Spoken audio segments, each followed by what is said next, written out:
नमस्कार, मैं Sandeep कसालकर। Crypto TV में आप सभी का स्वागत है। क्रिप्टो वर्ल्ड से जुड़ी नई खबरों के साथ आइए देखते हैं क्या कुछ हुआ क्रिप्टो की दुनिया में। सबसे पहले रुक करते हैं हेडलाइंस की ओर।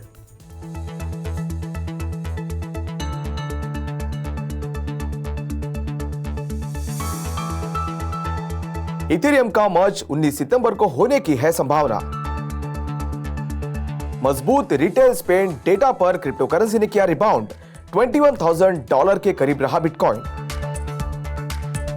SEC चेयर जेंसलर कुछ क्रिप्टो रेगुलेशंस को कर सकते हैं वेव। थ्री एरोज कैपिटल के लिक्विडेटर्स सिंगापुर एसेट्स को करना चाहते हैं संरक्षित। क्रिप्टो एक्सचेंज कॉइनबेस के गिरते ट्रेड ने रैंकिंग पर डाला असर। रिपल सर्वे के मुताबिक ज्यादातर फाइनेंशियल लीडर्स CBDC को मानते हैं फियाट का भविष्य। सर्कल ने डिटेल USDC रिजर्व रिपोर्ट से उठाया पर्दा। ब्लॉकचेन स्टार्टअप फायर ने हायर वैल्यूएशन पर जुटाए $100 मिलियन।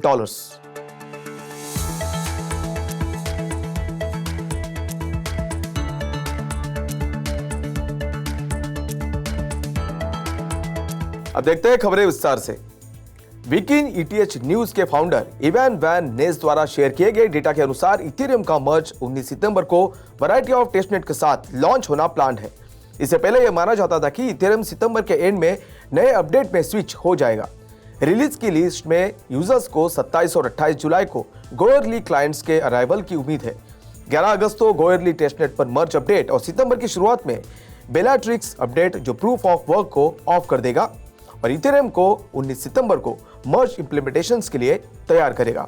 मर्ज इथेरियम के हिस्ट्री में सबसे एंटिसिपेटेड और इंपॉर्टेंट अपडेट में से एक है क्योंकि ये नेटवर्क के डेवलपमेंट के कोर्स को बदल देगा और पुराने प्रूफ ऑफ वर्क एल्गोरिदम को पीछे छोड़ते हुए प्रूफ ऑफ स्टेक को फुल ट्रांजिशन करेगा। क्रिप्टो करेंसीज ने लेट इवनिंग ट्रेड्स में अपना रिबाउंड जारी रखा है। शुक्रवार को रोबस्ट रिटेल स्पेंडिंग डेटा से मदद मिली और इस आशावाद पर भी कि फेडरल रिजर्व को अपनी अगली मीटिंग में 100 बेसिस पॉइंट्स रेट में हाइक के साथ आगे बढ़ने के लिए काफी समर्थन नहीं मिल सकता है। कॉमर्स डिपार्टमेंट ने बताया कि मई में गिरावट के बाद अमेरिकन का रिटेल स्पेंडिंग जून में पिछले महीने से 1% बढ़ा। यूएस स्टॉक्स में शुरुआती ट्रेड में S&P 500 में 1.2% की बढ़ोतरी हुई, जबकि टेक फोकस नैस्डैक कंपोजिट में 1.1% की बढ़ोतरी हुई। डो जोन्स इंडस्ट्रियल एवरेज में भी 1.4% की बढ़त देखी गई है।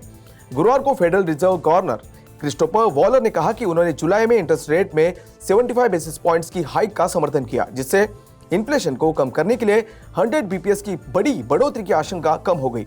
इन सब के बीच बिटकॉइन को हाल ही में पिछले 24 घंटों में 5% की बढ़त के साथ अराउंड $20,880 पर ट्रेड करते हुए देखा गया, जबकि ETH को उसी समय के दौरान 11% की बढ़त के साथ अराउंड $1,200 पर ट्रेड करते देखा गया। वह सभी मेजर ऑल्ट कॉइन्स में भी बढ़त देखी गई। एक सरप्राइजिंग मूव जिसने सभी को सरप्राइज कर दिया। दरअसल सिक्योरिटीज एंड एक्सचेंज कमीशन के चेयरमैन गैरी जेंसलर ने कहा कि एजेंसी क्रिप्टो करेंसी बिजनेसेस को कुछ सिक्योरिटीज रेगुलेशन से छूट देने के लिए एजेंसी अपने अधिकार क्षेत्र का इस्तेमाल कर सकती है। ये डिसीजन क्रिप्टो सेक्टर को आज्ञाकारी बनाने में सहायता करने के लिए किया गया है। एक पब्लिकेशन के लिए जेंसलर द्वारा की गई टिप्पणियों के अनुसार SEC रेगुलेशंस का ड्राफ्ट तैयार कर सकता है और छूट वाले जुरिस्डिक्शंस का इस्तेमाल कर सकता है। फिर भी पब्लिक सुरक्षित नहीं है, ज्यादातर इस अरीना में मौजूद नॉन कंप्लायंस के कारण। SEC ने इन्वेस्टर्स की सुरक्षा के लिए रेगुलेशंस का ड्राफ्ट तैयार करने के लिए ज्यादा एग्रेसिवली क्यों नहीं पुश किया, जिस पर जेंसलर ने जवाब दिया है कि उन्होंने प्रीमाइस को एक्सेप्ट नहीं किया है। Three arrows capital liquidators reportedly crypto hedge fund की सिंगापुर एसेट्स को इन्वेस्टिगेट और प्रिजर्व करना चाह रहे हैं। टेनिव के सिंगापुर लॉयर्स ने 15 जुलाई को हाई कोर्ट से ब्रिटिश वर्जिन आइलैंड्स यानी BVI लिक्विडेशन ऑर्डर को मान्यता देने के लिए कहा है। लॉयर्स के अनुसार अगर वे को फाउंडर्स के मिसमैनेजमेंट या मिसकंडक्ट को साबित कर सकते हैं, जिसके परिणाम स्वरूप हेज फंड का ड्रामेटिक कोलैप्स हुआ, तो क्रेडिटर्स के बेनिफिट के लिए उनकी एसेट्स को सीज करने का एक तरीका हो सकता है। एक ब्रिटिश वर्जिन आइलैंड कोर्ट ने पहले बिजनेस मैनेजमेंट फर्म टेनियो पर 3AC के लिक्विडेशन की देखरेख करने का आरोप लगाया था। ऐसे में एडवाइजरी फर्म के लॉयर्स ने यह भी रिक्वेस्ट किया कि रसल क्रम्पलर और क्रिस्टोफर फार्मर को इस मामले में जॉइंट लिक्विडेटर्स के रूप में अपॉइंट किया जाए, जबकि टेनियो के लॉयर्स ने कोर्ट से को-फाउंडर को समन्स करने और उनके wallets, bank accounts, derivatives contracts, securities और दूसरे कंपनी रिकॉर्ड के बारे में जानकारी मांगने के लिए भी कहा है। जैसा कि ब्रॉडर हेडविंड्स क्रिप्टो मार्केट को नीचे पुल कर रहे हैं, ऐसे में कॉइनबेस ग्लोबल रिपोर्टेडली वॉल्यूम के हिसाब से टॉप 10 डिजिटल एसेट एक्सचेंजेस की ग्लोबल लिस्ट से नीचे फिसल रहा है।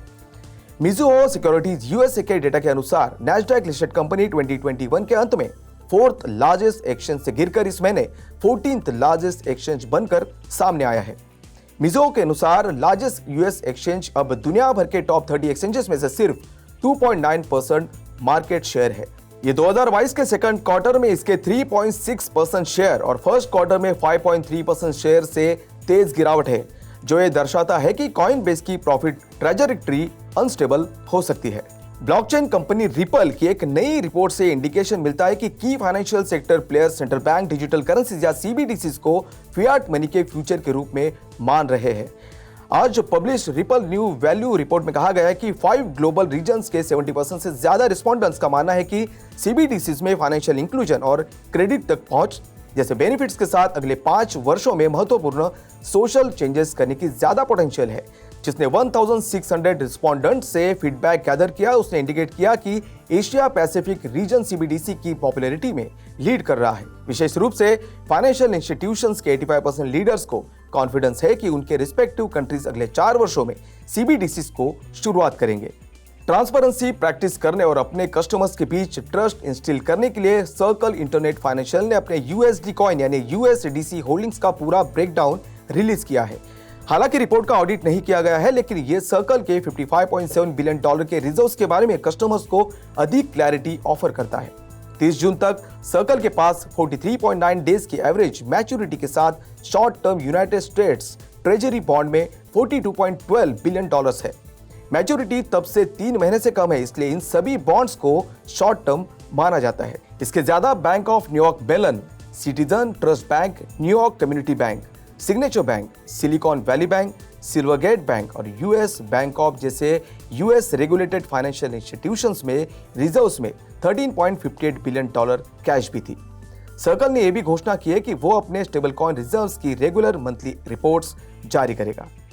लेयर 1 ब्लॉकचेन कंपनी फायर ने UK based एसराम and Amaron group से $1.5 बिलियन के वैल्यूएशन पर $100 मिलियन जुटाए हैं।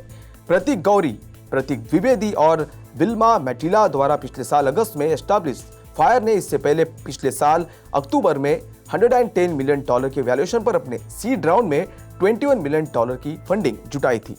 London headquarter एसराम and Amaron group का लीड डॉक्टर शैलेश लाचू हीरानंदानी करते हैं और agricultural and agro food products, neural networks, artificial intelligence, hedge fund management, foreign exchange management, hospitality services and solutions, information technology, media and publishing को operate करते हैं। एक statement में company के को-फाउंडर गौरी ने कहा कि वैल्यूएशन में उछाल 12 पेंडिंग पेटेंट्स और फायर द्वारा बिल्ड बेनिफिट कंसेंसस के सभी प्रूफ के कारण आया था। स्टार्टअप अपनी 100 एम्प्लॉयज की टीम को एक्सपांड करने और अपनी टेक्नोलॉजी डेवलप करने के लिए कैपिटल का इस्तेमाल करेगा। यह मुख्य रूप से अपने ब्लॉकचेन के साथ बिजनेसेस की सर्विस करने का इरादा रखता है। तो आज के लिए बस इतना ही। क्रिप्टो वर्ल्ड से जुड़ी नई खबरों के साथ बने रहिए क्रिप्टो टीवी के साथ। तब तक के लिए मैं संदीप कसालकर आपसे विदा लेता हूं। नमस्कार।